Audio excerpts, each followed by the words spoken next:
Ano po ang gusto mong ilinaw kung bakit kailangang maintindihan ng mamamayan that this is nothing personal between you and her or siya at ang asawa niya, kung bakit mo ibinubulgar na ito ay isang malaking pinunduhan at pinagplanuhang gimmick itong interview kay Taberna with Lisa, at anong purpose na nakikita mo dahil na-booking mo na all along sila pala ay magkakasabwat na since 2022 pa? Yes. Unang-una sa lahat, ang intensyong ito ay hindi para personal or political ambition dahil hindi po ako qualified. Okay? Ito pa intensyon para malaman ng taong bayan kung anong gobyerno ang meron tayo ngayon sa Pilipinas. At kung anong klaseng presidente si Marcos Jr. na siya ay kinokontrol ni Lisa Marcos. Doon sa interview na yon, mga kababayan, ipinakita lamang, interview ni Taberna, ni Lisa Marcos, pinakita lamang niya sa taong bayan kung gaano siya kababa, kung gaano siya kapikon, at naipakita kung anong klaseng pagkatao meron ang First Lady at kung anong klaseng gobyerno meron tayo na sa kabila ng kanilang dramatization, or I call it Drama 101, ay kunwari dumaan si Taberna sa proseso na kailangan dumaan sa secretary para lang mag-grant yung interview na yon. Doon sa expose na yung audio na pinakita ko the next day, you know what mga kababayan, na-receive ko lang yung audio video na yon right after nung nagpa-interview etong si Lisa Marcos. From a random, person na nag-send sa akin ng email na hindi ko naman kakilala.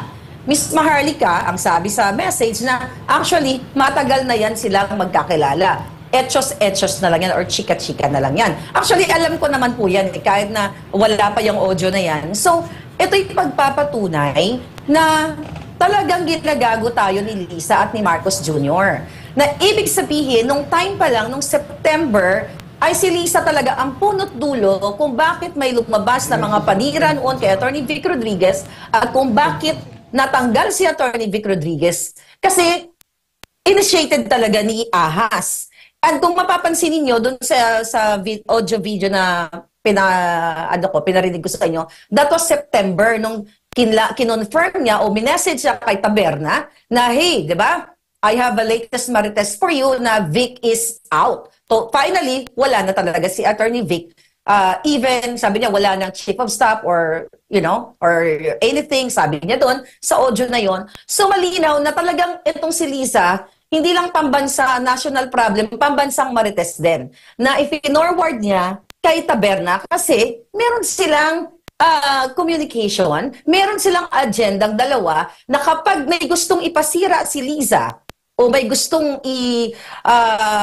kunyari, maggawa ng kwento kung kanino man, not only kay Atty. Vic, ay gagamitin niya si Taberna, yung platform ni Taberna, para mag-expose. Kasi nga, pareho silang nakikinabang sa isa't isa. So doon to, yung the whole interview na yon, talagang, sabi ko nga, kung ang Pilipino ay mahal nyo pa ang inyong bayan, yun na yung pinaka-hudyat kung bakit kailangan kayo mag-speak up. Dahil nasa kumunoy o nasa pinakamababa na ang sitwasyon ng Pilipinas dahil pinapatakbo ang ating gobyerno ng ganitong mga pulboronic at bangag-bangag na tulad ni Marcos at ni Lisa. Maria Maharlika, yes, maraming maisog. Damo kaisog ng Pilipino. Pero sa gobyerno, maraming tahimik, maraming naduduwag. Those who can do something about it, tahimik sila. So, yun yung balance dito. Yun yung sitwasyon ngayon. No? So, yun lang yung gusto kong sabihin dito na nakita ko. No? Very horrifying na ganyan-ganyan lang. Kasi ito, mga posisyon na ito, kasi nang nakikita ko kasi sa kanila, no, ang tingin ni Lisa Araneta Marcos sa posisyon ay lisensya. Lisensya para talagang magnakaw, magmaniobra, at saka siya yung boss. Siya magmamando. Nung panahon ni PRRD, hindi ganon. Ang posisyon, hindi ko ito sinasabi lang, ang posisyon ay isang responsibilidad. At meron kang sagutin. At maliwanag si President Duterte sa amin noon, dalawa, huwag kayong magnakaw sa Pilipino at magsulbi kayo sa taong Nang bayan. maayos. Ganun lang. Pero Attorney ito, Glenn no, Chong. ito nakakatakot. Yeah, Miss Maharlika, before your continuation, magre-react si Atty. Glenn Yeah. Chong doon sa binanggit mo Attorney na ito ay napakadelikado sapagkat pinasakay nila ang taong bayan. Akala nila pwedeng maluloko doon sa kagaya ng scripted drug haul nila sa Batangas na nabuking. Inulit niya pa ulit at pinapalabas niya na para bagang siya ay kinakawawa sila, inaapi sila, at ginamit pa itong kanyang media retainer na noon pa man pala kasabwat niya na sa mga special PR operations para magsira ng mga nasa gobyerno o target personalities. So, in other words, Eric, parang meron silang modus operandi. May modus di operandi. ba? Meron silang Attorney Glenn, sistema. thank you, ma'am. Yeah. Yes. Attorney Glenn Chong, your reaction to that? Unahin ko muna yung sinabi ni Ma'am Lorraine na yung mga nasa gobyerno, tahimik. I can probably offer you a glimpse of what they have because the other week, may tumawag sa akin na agent ng law enforcement agency. Nataas na Hindi ko lang Okay. sasabihin kung ano kasi Yeah. baka Masunog. pinpoint. Magurgur. Magurgur. Gurgur. Tumawag siya sa akin at sinabi niya, I'm very amazed. Alam niya yung issue. Of course, nasa law enforcement agency, alam niya si Maharlika, alam niya kayo. At tayo, tapos sabi niya, please madaliin nyo na. Ito yung sinabi niya sa akin, please madaliin nyo na yung ginagawa ninyo. We Active cannot pa to. stand it anymore. Active. Active to na nasa law enforcement agency. Sabi niya, please madaliin nyo na yung ginagawa ninyo kasi hindi na namin matiis. So, ang nakikita at ginagawa nararamdaman nila. na talaga nila. Nararamdaman nila yun. course. But only that, they are helpless because ang kabuhayan nila nakasalalay sa kanilang Career, trabaho. kabuhayan, Oo. at seguridad. Seguridad. Tsaka mga power trippers itong Yes, mga ito. oo. They cannot assure, even if they're in law enforcement, they cannot assure themselves of their safety, their livelihood. So, it's up to us. Tatlong general, pina-floating na, or apat. Lima. Lima Lima, na. Eric. I'm Mga sure. major general to, tag 2-star. At saka May yung, mga colonel. yung during the turnover of the chief PNP, di ba, yung kinwento natin dito na grabe yun. it was supposed to be General Peralta, who was Peralta. supposed to be the chief PNP. Nakahanda na. Andun yung buong pamilya niya, kung saan-saan nang galing yon. And then ang in-announce ay si Barbil. Yeah. Walang respeto ito sa mga military and uniformed personnel. Wala. Ma'am Lorraine, I think Go I can ahead. offer Yeah. another glimpse there. Yeah, Si yes. Marbil was formerly regional director ng Region 8. Yes. Si Tambalos Dos. Most likely naglakad Yes, dyan. siya naglakad dyan. Pero Siya you know what?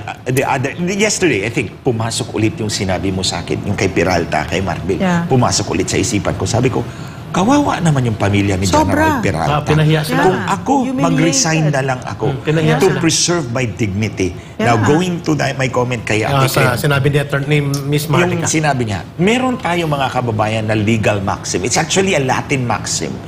Falsus in uno, falsus in omnibus. Falsus in uno, falsus in omnibus. Ibig sabihin? In common law, sa England yan. Pag sinabi mong common law, it's unwritten law.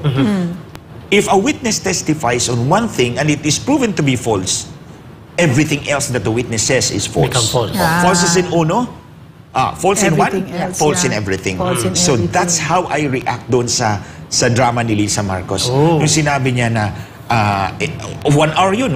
Lahat ng sinabi niya, mali yun. Kasi meron akong isa, example. At sinabi niya, nandun si Glenn Chong sa mga meeting. Inamin niya yan.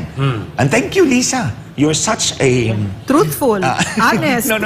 Partially true. Partially true. No, hindi siya truthful. Okay. Ma'am Lorraine, Ate Claire, Kuya Eric, hindi siya truthful. She's just simply tactless. So, inamin niya na nandun ako sa mga meeting, hindi naman lahat ng meeting. Kaya sabi ko, hindi truthful eh. Okay, Remember, but not you because they hate you so much. So, that meeting, wala ako doon. Yung sa Smartmatic operations. Yun. Sinabi niya, nandun naman si Glenn Chong sa lahat ng meeting eh. Nandun siya sa counting. Ay, excuse me, Lisa, but not you because they hate you so much. O, then, false na yan.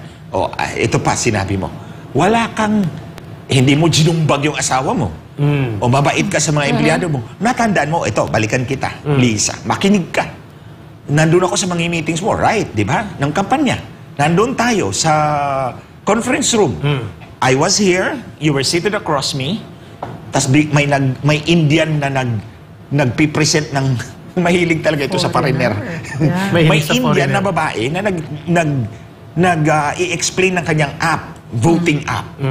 Tapos biglang nawala yung internet. Pinatawag mo, Lisa, si Adrian. Yung in charge ng internet. Tapos, dito ka, kung ako si Lisa dito, dumating si Adrian, nakatayo si Adrian, sinakal mo. Ginanyan mo. Ibalik mo yan ngayon.